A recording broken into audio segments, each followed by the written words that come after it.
Welcome to the Overheard Podcast, recorded live in Banff. My name is Daniel Rudel. With me always my co-host, Matty Rage. Let's go. Let's go. Today is September 30th, the day of truth and reconciliation. Before we begin, we want to take a moment to acknowledge that's going on today. So obviously living in Banff, deep ties to First Nations, often overlooked in my opinion. It's time to honor the children who have never returned home, the survivors of residential schools and their families and communities. We recognize the ongoing impacts of colonialism and commit to learning, listening, and taking meaningful action towards reconciliation in the town of Banff and all across Canada. Very special guest today, Town Council hopeful Lesley Young. Thanks for coming by. Thanks, Matt. How are you doing today? I'm doing okay so far. Right on. A little drizzly today. It's officially fall. It has started to rain. Yeah, I think summer's over, man. We had a good run. We can't complain. Yeah. It was a good one. And my apologies. I called you Matt and I got reversed. So no problems at all. No problems at all. If it is your first time joining us, please don't hesitate to give us a little like and subscribe. Helps us bring you more of this town-focused content that we've been doing lately. We will have some more fun stuff coming to you after the election, but right now we are focused. We are driven. Yeah, we got it's like 70% of people watching are not subscribed. Yeah, we have a lot of first-time viewers. Yeah, it's we had 100,000 views last month, and 70% of y'all are not following us yet. Yeah. So smash that like, smash that subscribe, hit the bell so you can see when episodes are premiering. Just helps us out, man. You want to see it.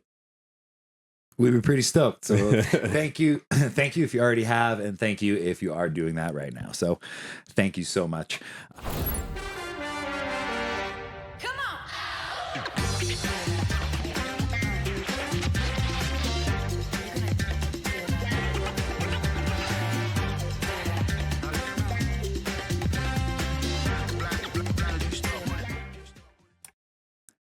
Yo, man. Did you know that Shaft just won Best in Class at the Alberta Beverage Awards? It did not. That is sick news, though. Pretty wild, right? Coffee's go. enjoyed 12 months out of the year. The fun is not over just because summer is. Fall into Shaft. There's nothing I like more than getting cozied up in the fall. Maybe it's a little cold outside. Get myself a little iced coffee. Go for a rip, see some larches. I'm into it, dude. I'm into it big time. Definitely. Go buy Townhouse Liquor or Rose and Crown. Get yourself the non-alcoholic ones if it's in the morning time. If you're looking to get fired up in the evening, get yourself the boozy one. 2 shafts in each can, so you can even share it with a friend. Nice one. Sounds pretty dope, huh? Hell yeah. Let's get back to the episode. If you've never met Les, he was born in Niagara Falls, Ontario. He completed his early education there before his family moved to British Columbia, where he attended junior and senior high school in Surrey. His connection to Banff became in 1972 when he started his career at the Banff Springs Hotel. 2 years later, he met Vivian, who would later become his wife, and together they built their life here in Banff. Over the decades, Les worked continuously in the community, primarily in the food service and accommodation sector. Excuse me. At places like the Banff Spring Hotel and the Banff Park Lodge. He's also gained experience in retail, working at the Whitehorn Husky Service Station, Gourlay's Pharmacy on Banff Avenue, and is now celebrating his 15th year at Standish Home Hardware. Congratulations. That's a lot of years. It is. Les has a long history of community involvement. He has served multiple terms on the Valley View Condominium Board of Directors and is currently an active member of this year's board. He's also been involved with the Kiwanis Club of Banff and is currently contributes to both Age-Friendly Banff and Banff Inclusive Housing Committees. Banff has been his home for more than 50 years and where he plans to retire, and as he puts it, age gracefully in a good place. Nice. Thanks again for joining us, Les. Let's get right into it. What is it about Banff that made you want to build a life here? Like so many people starting out in their initial careers, started at Banff Springs Hotel and just never really left. I've known people who have left and have come back and said, gee, I wish I'd never left. And obviously marrying my wife, her family was in Calgary, so that was a very close connection. And just worked out that we were able to build our lives together here. Amazing. I think we can all kind of aspire to that. We all come here and fall in love with this place and kind of try to find a way to make it work.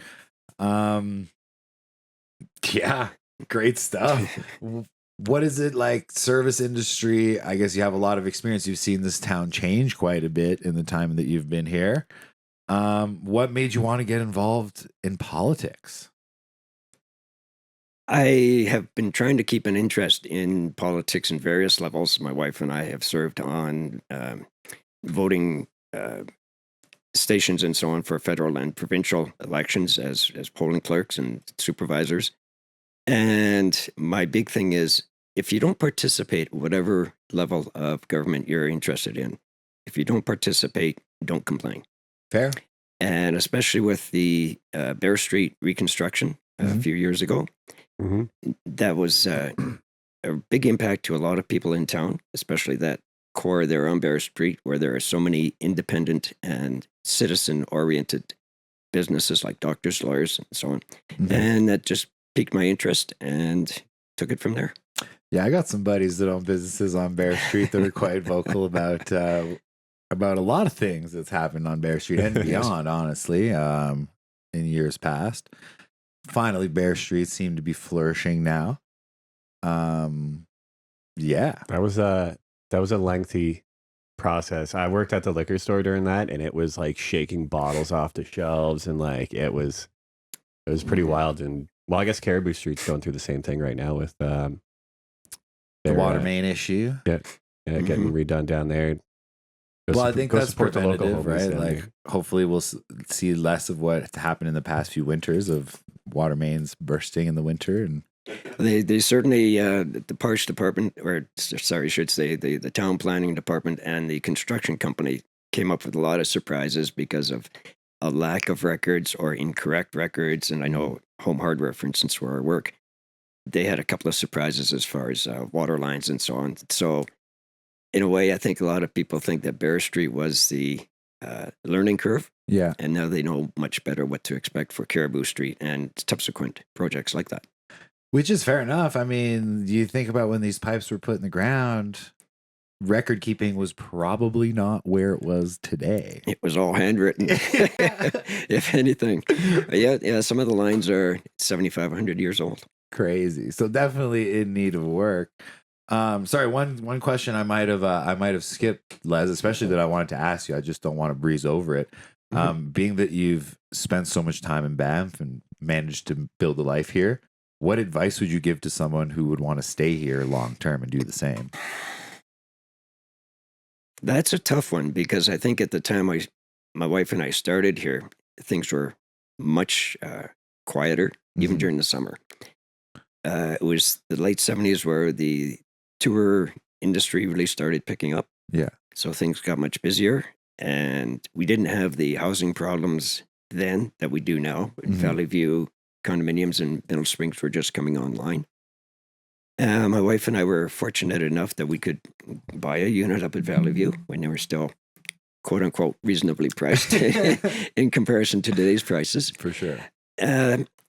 So I think just hang in there and make the best of whatever opportunities you have, and press local council for the opportunities that you think are being missed. Absolutely. I think that's a big part of why we wanted to be involved in this conversation, is letting people get to know who they're voting for, right? I think it's maybe been a little underrepresented maybe in years past, of maybe showing who's behind the decisions that are being made, right? And I think that's something that's important. If you are taking note of our town council and the decisions that they're making, you want to kind of meet who's behind those decisions, you know? You've got some experience, obviously, discussing and working with people on housing, giving your position on the board. How do you think we can obtain an end to our housing crisis?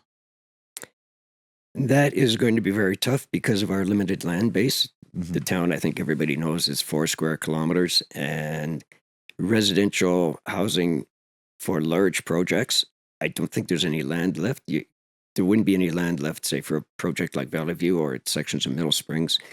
So it's going to be tough to try and get land even for, say, a 10-unit apartment, which does not disrupt or disturb the surrounding neighborhoods. Mm-hmm.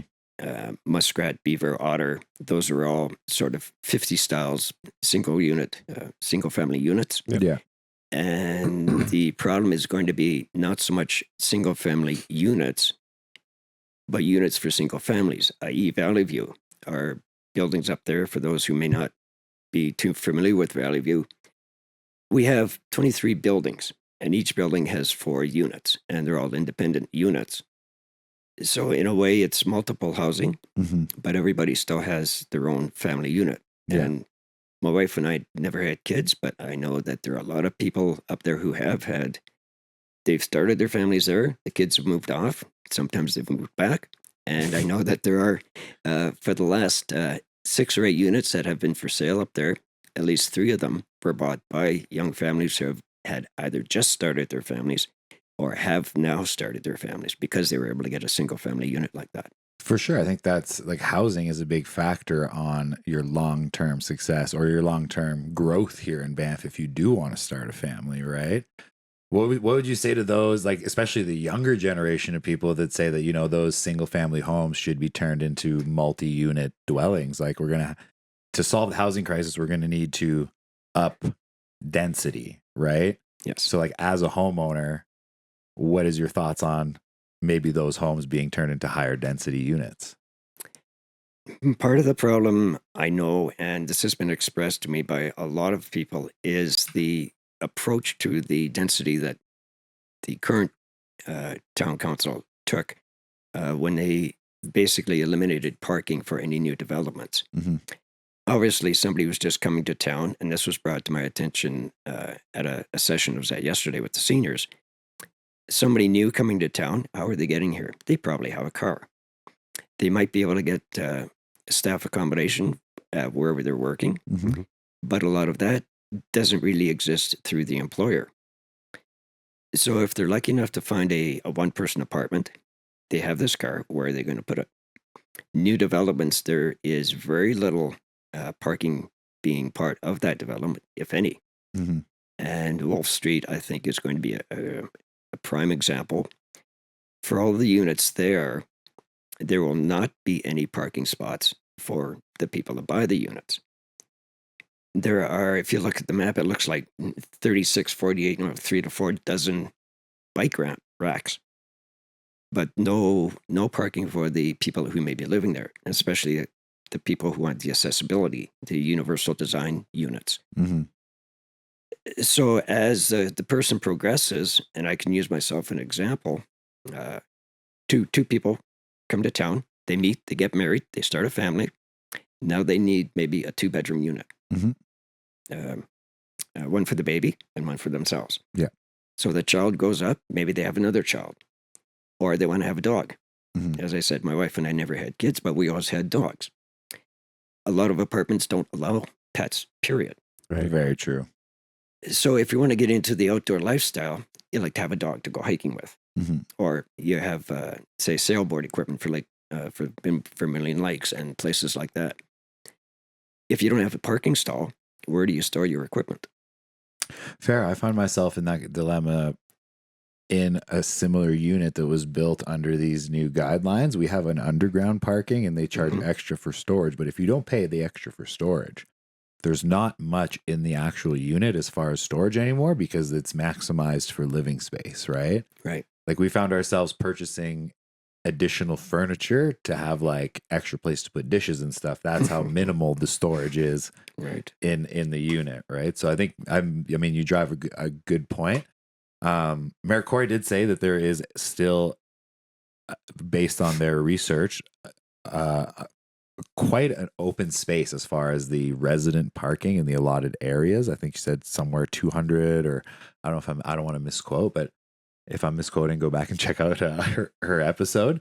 So I don't know if the fit, like, I find myself never finding an issue with parking. Like I was thinking about that today, if I was going to complain about parking or kind of, and I'm like, well, since I've got my vehicle, I feel like I haven't really had an issue. There always fair is a enough. spot, whether it's right in front of my unit or whether it's a little bit down the street.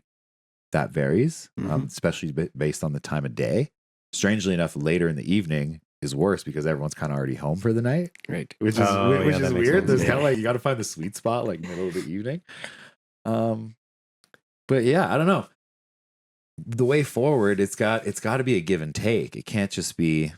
At one point, we gotta focus on. Got to do something. Yeah. So I Mhm. don't know, and that's the thing. I feel like the younger generation versus people that already own their homes is like a lot of young people feel like maybe they should give up their homes in order of like higher density, but of course that's never going to happen. People aren't going to give up their homes, but it's something to consider, right? Like, should the town buy up these homes and then split them up into smaller dwellings when they do become available? Like, we just talked with Seth about the town potentially, or an idea of the town potentially owning up to 30% of the rental units. Mhm. And if we look at, say, at Jasper, if we look at how they're dealing with the fires and the people there, well, they have these temporary units that are managed by the Red Cross. So it's almost Oh, like a okay. third party Mhm. enterprise is doing the landlording, right? So it's still within reason, obviously with a humanitarian aspect given their situation.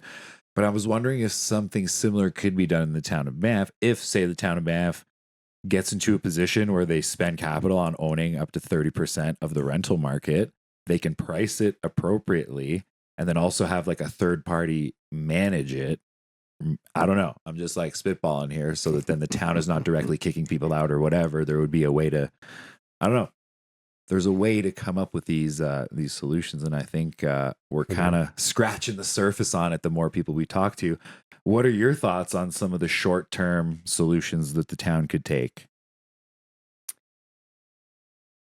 That's hard to say because again, there's so little land I think available now, and I think there has to be a bit of a swing back to what the community as a whole would like to see. Mm-hmm. Increase a bit of the parking allotment for new developments.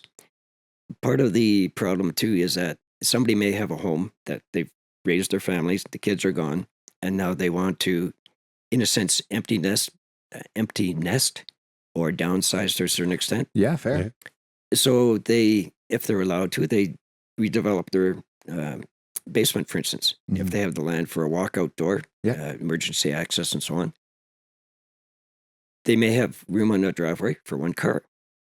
Now, the person that they rent to, they have a car. Where are they going to park?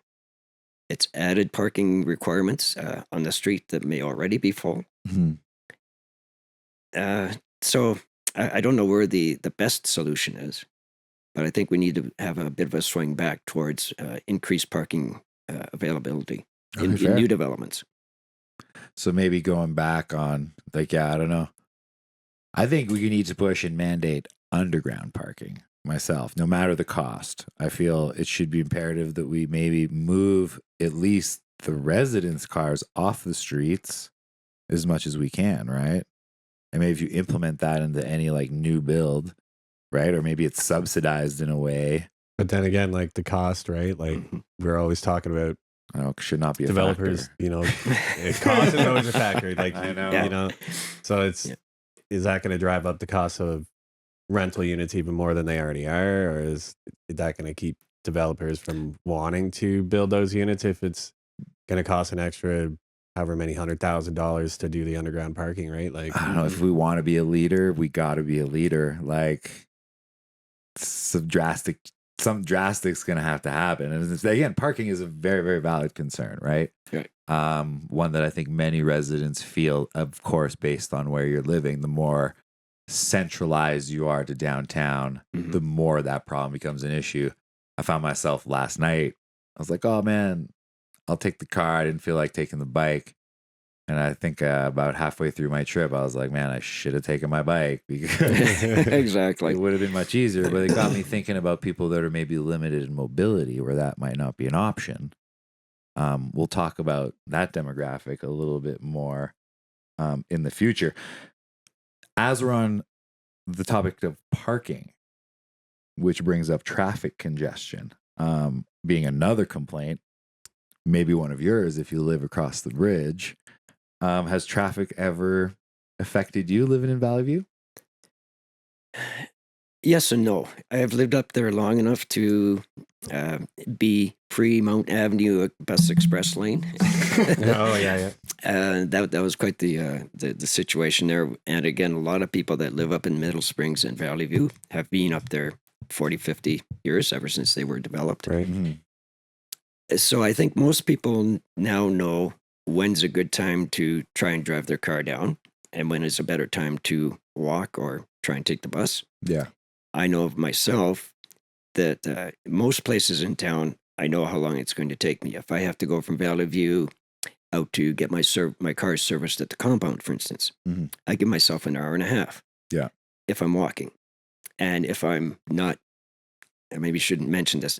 If I stick to the road and the proper access to the compound, Yeah. I know how long it's going to take me. Yeah. But I'm still fairly able physically, Mhm. and I don't mind doing the walk because my car, I don't have the room to put a bike into it in the back when I pick it up or drop it off. So trying to plan on taking the bus, if I leave my car in the morning and they call me at 4:00, 4:30, come pick it up, am I going to be able to catch the bus in time to get down there? True. Whereas fair if they enough. phone me at 4:00, I know, okay, I have an hour to get there, an hour and a half maybe. So for a lot of people, they can still get there on their own, Mhm. things like that. And it's a quick walk for me, 15, 20 minutes down in the center of town. I know that. The big thing is, I think, for people with disabilities, regardless of how severe they are, Mhm. and sometimes the lack of accessibility parking. True. It tends, like, when parking's full, it's full, whether it's accessible parking or non-accessible parking. It's Yes. there's nothing there. Well, how do you think we can move forward to better deal with the influx of vehicles that we're seeing in town? Because like it goes up every year. There's more and more vehicles in town, right? It's like, how can we deal with that better? I think it was This Bow is- Valley Insider. They posted something. It was like 34,000 in July per day or something like that, which I forget. I'm sure I could pull it up. Anyways, yeah, the influx of vehicles is definitely. Do we think it's a local problem of local vehicles, or is it more day trippers, or is it more international? Where do Right. you think the problem lies? That will probably lead into another question, which I could maybe wrap up 2 or 3 questions at the same time. Sure. There is a common sentiment that if you reduce the number of cars coming in, put them on buses or put them on a train from Calgary. Yeah. This year, especially with the Open Park Pass program, Yeah. that even the Liberal candidate at the time said was a bad idea, but it was put forward anyway. That has to be taken into account, I think, to a certain extent over the increase that we had this year. Mhm. But as you have said, each year, 3 or 4 past years, we've had steady increase. Right. Exponential. And I think a lot of people feel that it's because of the increased population influx into Calgary Absolutely. Right. and also the surrounding areas, Cochrane, Airdrie, Okotoks. Red Deer, Edmonton, yeah. all these cities are gaining population. Yes. It's a And fact yeah, and Banff is the place that everybody loves to come to. for sure. So, regardless of how you get the people here, I think it's becoming a sustainable, manageable visitation problem as well. Hmm. So, 2 or 3 questions I may have wrapped up all in that. It doesn't matter how you get them here; it's how many you get here. Fair. Some would argue that I don't know. Do you feel it's too many people when you're walking around in the summer, or it's just too many vehicles? Again, I think I'll go back to what I said. It's not how many. It's not how they get here, but it is how many people. Yeah. So yes, it does get very crowded, and sometimes a lot of people aren't quite aware of Canadian customs. You don't ride your bike on the sidewalk, Right. things like that. I think yes, based on the infrastructure of the town itself. Again, going back to Bear Street, the water lines and some of the utilities were 7,500 years old. Yeah, no And doubt. I don't think our wastewater management system, for instance, our sewer system, has reached the peak. But if we continue with the increase in visitation, and I don't want to say just tours, Yeah. but year-round visitation, we could come to the point where our current facilities and the underground facilities will not be able to handle that. Well, I think we can look very close by and see maybe some municipalities that may be dealing with that exact issue. You're not thinking about Calgary and their water main, are you? No, I'm talking about the smell of Canmore. I never experienced that, but Yeah, yes, there's been a looming smell of Canmore. It smells like poop, basically. Some of the locals believe it is due to over-tourism or, again, the overuse on the sanitation facilities during those peak times. Would a cap in visitation ever be something that you would support or be interested in exploring? I hate to think that it might come to that. Mm. It's possible. If you look at Waterton Park, Yeah, they did earlier it in the this year. summer, Mhm. they just closed the gate and said, sorry, just stay on the highway. And it would be a little bit tougher here because we have the Trans-Canada Highway. Right. Absolutely. But if we really had to, I'm sure there would be some sort of arrangement with Parks Canada and Alberta, because Alberta controls the roads Mhm. in town, that we have some sort of system to control entry into the town itself. What would that look like, in your opinion? Like additional gates at the beginning of town, or how would that be physically implemented? That is really hard to do, to envision, because how much control do you want? Somebody's coming up for the day because they're attending a golf tournament. Yeah. So they have to drive into town, Mhm. drive down to the golf course. It's been suggested that there be a system of, one might say, a checkpoint. Okay, you have a reservation at the Rimrock, Banff Springs Hotel, the Banff Park Lodge. You can come in. Okay, I see your resident pass hanging in your windshield. You can come in. Yeah, fair enough. Are you coming in just to have a picnic up at the admin grounds or at the Cascade Pond. Cascade? per se. Picnic Well, at that the would be- Cascade Mall? That would be Yeah. interesting. Yeah. Well, you see it though. Yeah. Yeah. If we're at the vehicle capacity or limit, then like Waterton, you just say, I'm sorry, we're full. Mhm. And Keep on going. Yeah. What's your stance on the ARP? Do you think that's something that could be good for the future of Banff, or are we kind of on the double edged there? I'm probably going to raise a little bit of some hackles here. I have an interest in trains, the big stuff, the 1 foot to 1 foot scale stuff. Okay. Oh, cool. And the development plan for the train station area is interesting. There's a lot of historical stuff that they could put there.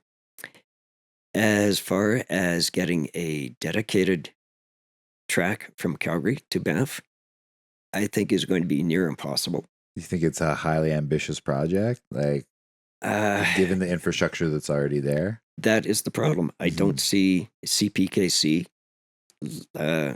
allowing anybody else to run on their main line from Calgary to Banff and through Banff to Lake Louise and through.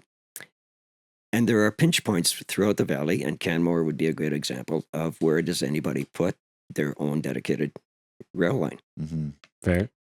The thought of using hydrogen for fuel to be eco-friendly and clean. I know that CPKC is working on a diesel engine of their own. Haven't seen too much in the news lately, but they are working on it. Mm-hmm. So that fuel supply or type of fuel is possible. My other concern is if a train were to be coming into town, what kind of servicing is going to be required while the train is on its layover? Is there going to be needing washing, water fill up, things like that? You would assume, yeah. And where do they turn the engines? Or is it going to be a push-pull system? Which I don't know if a lot of people are aware of things like that, but that's something that is my concern.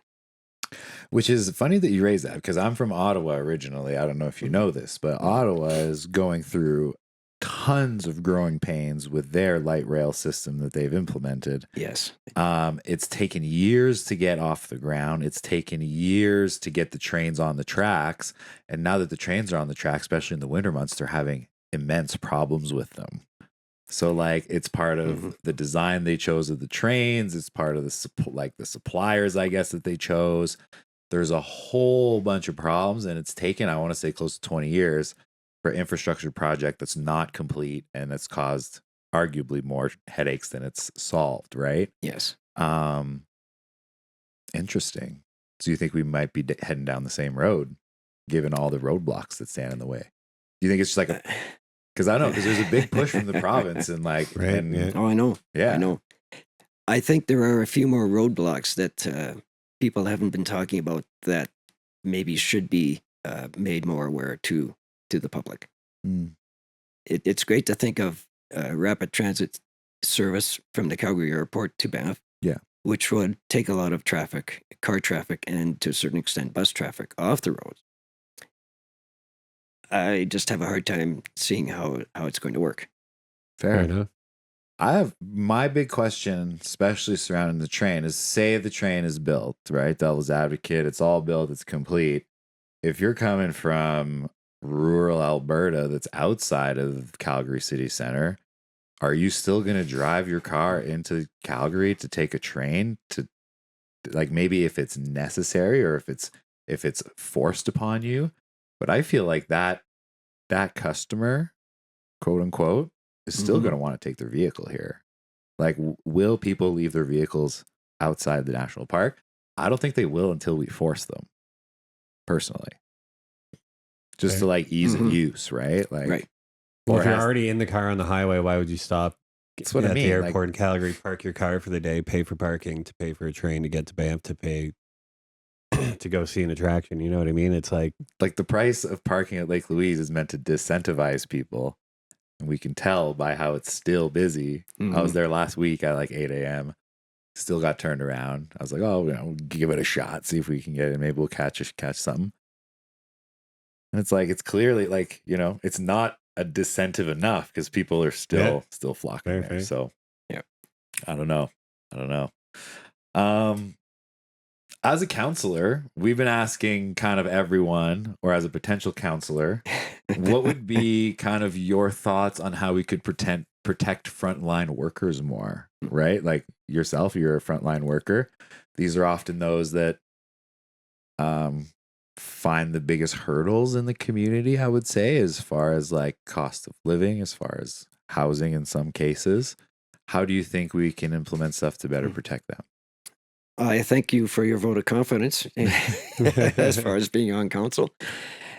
Things have changed so much since I started that, again, I think it's going to boil down to housing. And some of the bigger employers, I think, will have to start having their own dedicated housing for their staff and not just buying houses here and there and putting up 10-unit apartments for their staff, because it's taking away from the ability of people like myself who work in an independent small business, but a business that is vital to the town itself. So you have your doctors, your lawyers, your local hardware store, and your hairdressers and people like that who have their own small business and are maybe lucky enough to have their own house for themselves or their own unit, but don't have the ability to supply housing for their staff. So you have your hairdresser, for instance, who has 4 or 5 staff plus yourself. You would have your own accommodation. Maybe you have an extra bedroom for somebody else, but you still have 3 or 4 people who are looking for their own place. Very true. Yeah, I mean, it makes a good point. Like if the businesses are just buying up rentals to convert them into staff accom, which we've seen, like, landlord's selling a house, it's getting turned into staff accom. Like I've heard it many times. Then again, you're taken away from the rental market, right? Like at the So same you think time, that maybe the business owners should be more responsible for dealing with developers and building new staff accoms? It used to be at one time, big developments and big businesses, if they had a certain level of staff, they were required to provide their own staff accommodation. Okay. Or they had to pay a penalty if I was. Wasn't there some deal along those lines? Yeah. Oh, yeah. It was That- that you had to yeah. contribute into Cash in lieu, I think is what cash in lieu. Yeah. That one I can't talk to.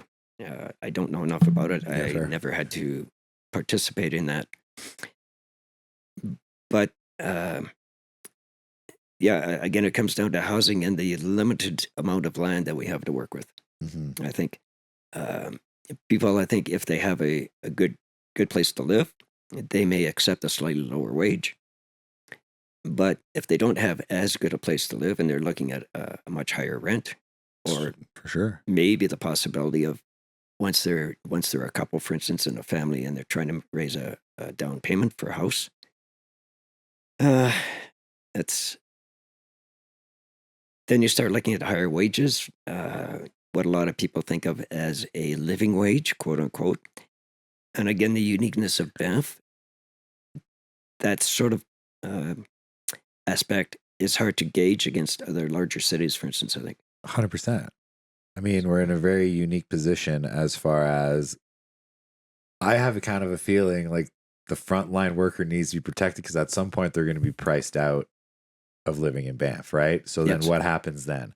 If you're housekeepers, dishwashers, waiters, who else? Town of Banff employees that, do nightly cleaning or daily cleaning. What happens when those people cannot afford to live in town anymore? Yeah, unfortunately, they move on, and we start that cycle again. Know Get what I somebody mean? in an entry level position where they don't have the wage requirement. Because I feel Yeah, like we're already kind of on that cycle, right? Well, look at it, for instance, during COVID, like, what were we, like 93% unemployment rate in town? Yeah. That's all of our Mhm. frontline workers. true. You know what I mean? So when we're talking about 90 plus percent of our residents are frontline workers, without them, dude, we are like absolutely effed. Yes. Like effed. sure. Like, That's actually a good way to look at it because that's like, all frontline workers weren't working at that point, Right. and that was a great representation of. right. And so it's like, at what point is it like, okay, we need to take care of these people because that's literally our entire population of Banff, basically, like, besides business owners. Like, it's insane when it's like, you think about those numbers, it's like 93% of us are frontline workers, right? So we obviously very much need them in our community. So how do we make I sure don't that they're know. taken care of and can afford or have access to somewhere to live that's stable and affordable, that, you can afford?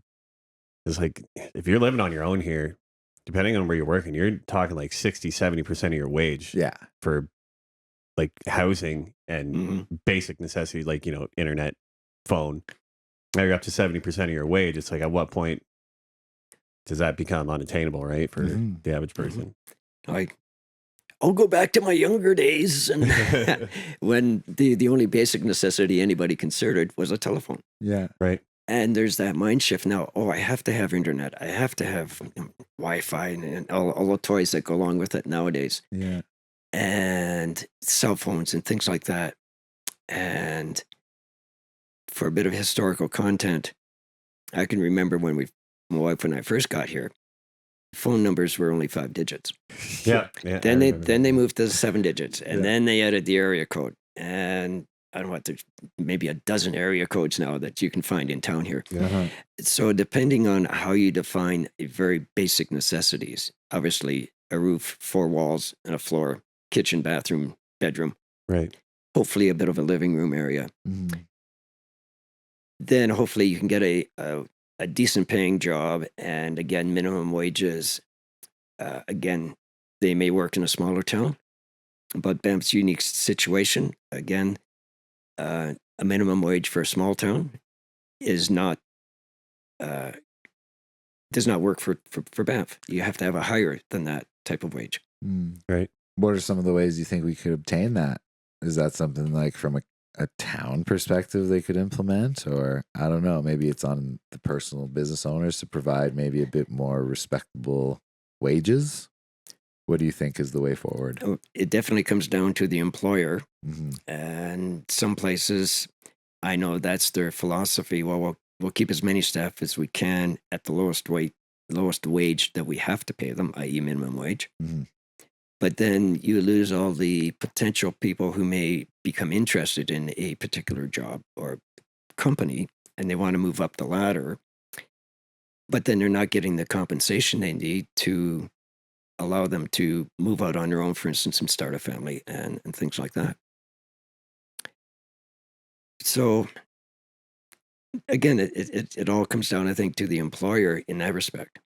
I would agree with you there. I think the moral in all that is choose your employer wisely, right? Like, I don't know. I think that's the one thing that you can control as far as being a person living in this town is who you choose to work for, right? And if they align with maybe your longevity here, or if they don't align with your longevity here based on what you want, right? Some places are great to work if you want to come here and stay for 6 months or, Mhm. or a year. And other places are better to work at if you want to stay here for 10 or 20 or 50 years, right? Right. And that is it's an accepted fact that because of our seasonal tourism and visitation, you'll always get the turnover in the summer for people working in the campgrounds, for instance, and then in the winter, get all the people working for the ski hills. And they're here only maybe on a gap year, for instance, or they're here on a working visa. So it's 6 to 8 months. And then they decide, hey, I really like this lifestyle. How can I work things to stay here? Mm-hmm. Right. So then the employer who is maybe looking at, they have X number of people, say in the winter, coming up for ski lift operations and things like that. They're thinking 6 months down the road, okay, all of these people are going to be going. But then that one person decides I want to stay. So they have to move out of the accommodation that's maybe been provided by their employer. Yep. And that puts more pressure on the very minimum availability of housing that we have. Mm-hmm. But then the employer himself is still looking, okay, come next ski season, I need X number of people. I have X number of rooms, staff accommodation where I can put them. Maybe I need a smaller X number of in town because there may be managers, assistant managers. Mm-hmm. They're not into the lifestyle of the lifties and the ski patrol, people like that. And that goes for summer employment as well. And again, I think it just comes down to the lack of space that we have to work with. What would be your solution to that? Would it be opening up for more space? Because I think that would probably have a heavy pushback. Depending on who you ask. A lot of people have brought that up. And unfortunately, our 4 square kilometers is that. 4 square kilometers. We don't get any more. So you stand by that? I have no choice. Yeah. It's Parks Canada through the an act of parliament for the national parks. Mm-hmm. And to get any changes done for that, I don't think I'd be alive if we were ever. It would take that long to get something done, and I don't think it ever would. Okay. Because that's not the mandate for Parks Canada as far as Banff National Park goes. Mm-hmm. Which is, I don't think they should open it up to any more development as far as footprints. I think we can do, it's going to take some creative solutions, but we got to kind of work with what we got. We mentioned in your bio, kind of the tail end of it was wanting to age gracefully in a good place. Now, I wanted to ask you, what does that mean to you? And I don't know, because myself, I want to age here. I would love to, spend the rest of my life here if possible. Kind of brings up questions of, are the services there for people that are aging? How do we accommodate, again, with people that are aging, with the influx of people that are coming in seasonally, or, like we just mentioned the example of someone comes here, they do a season, they fall in love with it. How do we balance aging gracefully with the influx of people coming in and out? Unfortunately, that's come up a lot with some of the families that have established themselves here through the 40s and 50s, for instance, and made Banff into the service center that it is. Mm-hmm. As those original people come to the senior stage of their life and they want to downsize, for instance, they have nowhere to go in Banff itself. The closest is Canmore with the seniors housing there. Okay. But then they lose that connection with the town that they helped to build. Yeah. And the whole society of those older people, the people that put Banff on the map, and they would love to have a place where they could stay in town. Mm. Maybe they have to look at a single floor building or accommodation, and maybe they have some physical disabilities. I don't know if that's the correct term these days, but some places now where they are using the universal design philosophy of wider doors for wheelchairs, ramps, Yep. the cutouts at the corners of the streets, for instance, so a wheelchair can move more easily. And that is the focus of Age-Friendly Banff. Age-Friendly, the idea is an international concept put out by the World Health Organization. It started many years ago. And Banff is recognized now nationally as an age-friendly community. So those are the things that we focus on, are services for seniors, making sure that they can get around easily, that there is good access for them to social services, whatever they may feel is up their alley to keep them in town here, but also the housing part of it. Well, I got to thank you for honestly bringing it to our attention, because we tend to focus on the problems of the younger people, right? Like, Yeah, no doubt. our demographic is mostly 25 to 34, trickling into some older age groups. But again, like I think we mentioned with the mayor that the population of Banff, like 60 or 70% of the population of Banff is between that age range. Right. So I felt like maybe we've been overlooking our aging populace. One of right? our past guests also said as well that like the number of people that are looking to retire in Banff now is like double what it was, like 20 years ago. Mhm. Where, people are like, town has become this destination that just people, once you make a connection here, you don't want to leave, right? So there's also that, like, we have more people wanting to retire in Banff. It's like, where do we house them?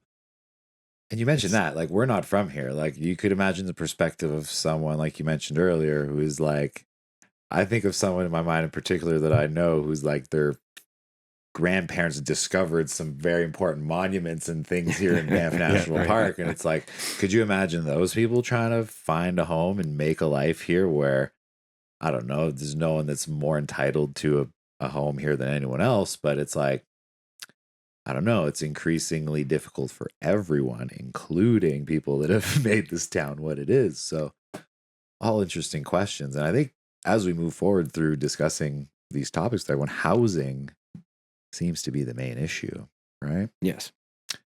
So Les, why should people vote for you? Well, if I were talking to somebody in the store where I'm working, I'd say, it's because I'm a nice guy. But no, I've been fortunate enough that I've been able to make a good life here, and I enjoyed the community. Once you get outside of some of the major employment opportunities and you get into the smaller places, like myself at the hardware store, and you get into more of the community, I found the best way to get to know the people was when my wife and I started volunteering at different things like the elections for different levels of government, and just started to get to know the community, and you become a local, quote unquote, much faster that way. Oh, for sure. For sure. So- Do you think that that's one of your strong suits leading into the council run, is your connection to the community, being in these kind of more community facing roles for the majority of your time here?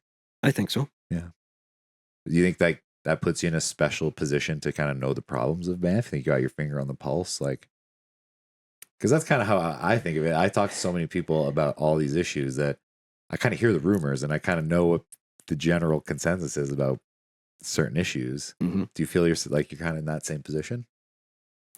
I do, and I think there are 2 or 3 other hopeful candidates who have put in their time, in a sense, living here, working here in town, and I think it's going to be a very interesting election.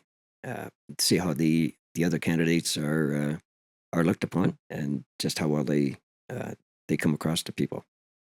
What would you think is the most overlooked topic leading into the election? I will go back a couple of years to the Banff pedestrian zone, Yes, Banff Oh, Avenue yeah. pedestrian zone. please. When COVID came up, I think that was a great idea. It gave people a feeling that it was much more open. They had more space to move around. There was And of the- course, for businesses in food and beverage, they needed that space to come even close to the amount of people they could get sat in their normal establishments, right? So that was Exactly. like very needed. But after COVID ended and the tourism and visitation aspect started picking up again, it magnified the problems that we were having with traffic avoiding or not being able to use Banff Avenue, Mhm. and the push to finish the Banff Avenue pedestrian zone was very much a citizen project. One that we were And- very proud to be a part of, honestly. And I thank you, because I was part of that as well. Mhm. And a lot of community people.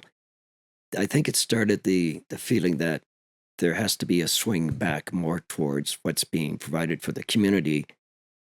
We all know that tourism is what brings the dollars into town, Mhm.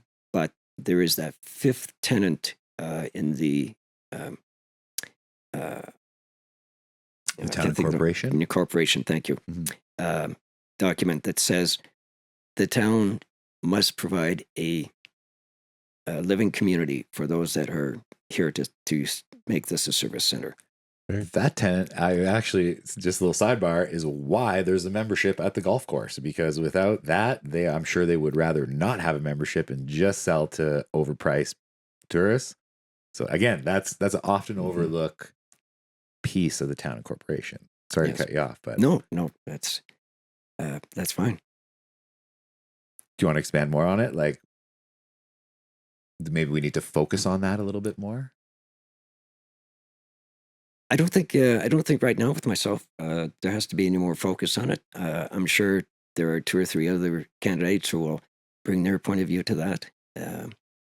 But and in the same vein, I think I've been lucky to be able to work with some people who are much more educated as to how to get things done like that. Mhm. And I'm just happy to be a small part of it. Well, again, like I think for those that are running for the first time, not having that knowledge of judicially how things are done shouldn't be held against you. I think the focus is more on what you stand for and what your ideas are moving forward, which obviously parking, traffic being huge concerns, housing being the main concern. To finish up, what do you think? What are you most hopeful when you think about the future of Banff and potentially being on council? I'm hoping that we get a very broad range of views from whomever becomes councillor. And I think Banff will continue to be the place that everybody loves to visit. Oh yeah. And if nothing else, participate. Mhm. That has always been my outlook, regardless if I do end up becoming a councillor. If you don't participate, don't complain. That's a good thing to stand by for sure. Fair enough. Like if you're not trying to be a part of the community, then like don't complain about what's, you could just be contributing and having your input heard. I mean, we've heard it before, like for instance with the ped zone, right? Like it literally went to the public and we made our vote and that was it. Bingo bango, it was done. And it's Well, I'm glad you brought that up because it's a big part of why we decided to do this and give specifically the town election as much coverage as we are, is because the numbers in the pedestrian zone plebiscite vote dwarfed or were huge compared to the votes that were cast for any other municipal election vote ever in the history of Banff. right.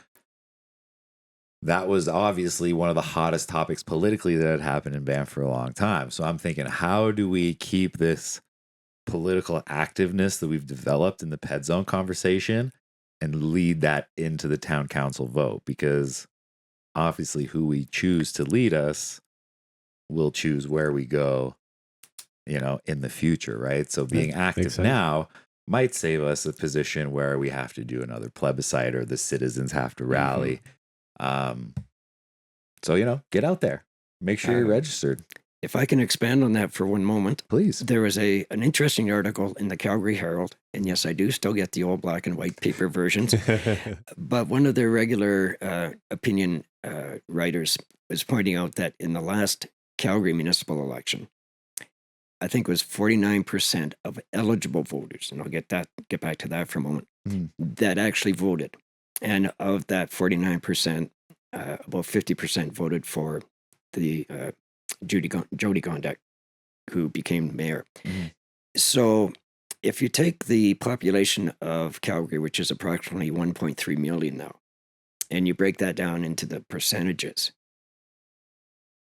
there's all those people who didn't vote.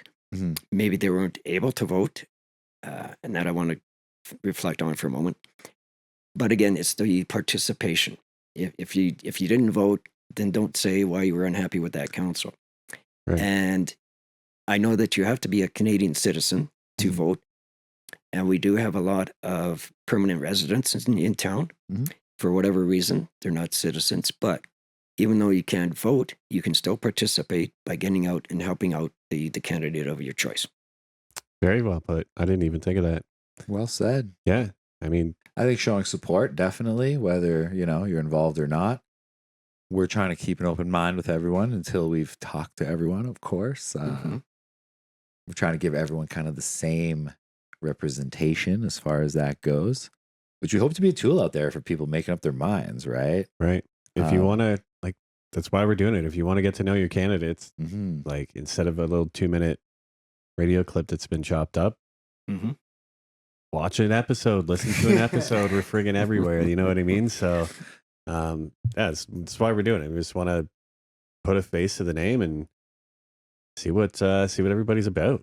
That's it. Yeah. Well, thank you so much for taking the time to talk to us today, Les. Thank you, Any Dan. closing thoughts you want to give to our listeners? No, I think I've You think you've covered it expounded on pretty good? everything. Yeah. Right on. If it is your first time listening, don't forget to give us a like and subscribe. Tons of first time listeners. We'd love to have a bunch of new first time subscribers. So don't be shy to smash the like, subscribe, the little bell. Tons of new episodes coming your way. 3 today, 3 next week. Yep. 3, potentially 4 the week after, just so we can get everybody in before the election. It's been great meeting everyone, talking about the place we all love, right? Like at the end of the day, we like to put these issues and not vilify them, but like we tend to talk about more of the negative aspects. I just want to point out that at the end of the day, we all get to live here in Banff. We all love this place, and we all just want to leave it in a better place for the next people to come and enjoy it, or maybe our kids, or whatever you Grandkids. yeah, grandkids, Yeah, whatever, exactly. or your pets, or whatever it is, or just the general wildlife. So, thanks so much for tuning in. We'll be back probably in like an hour with another episode. That's right. Thank you so much again, Les, for Okay, taking the thank time you, to Dan. chat with us. Thanks, Matt. Mike, every week. See you next Tuesday.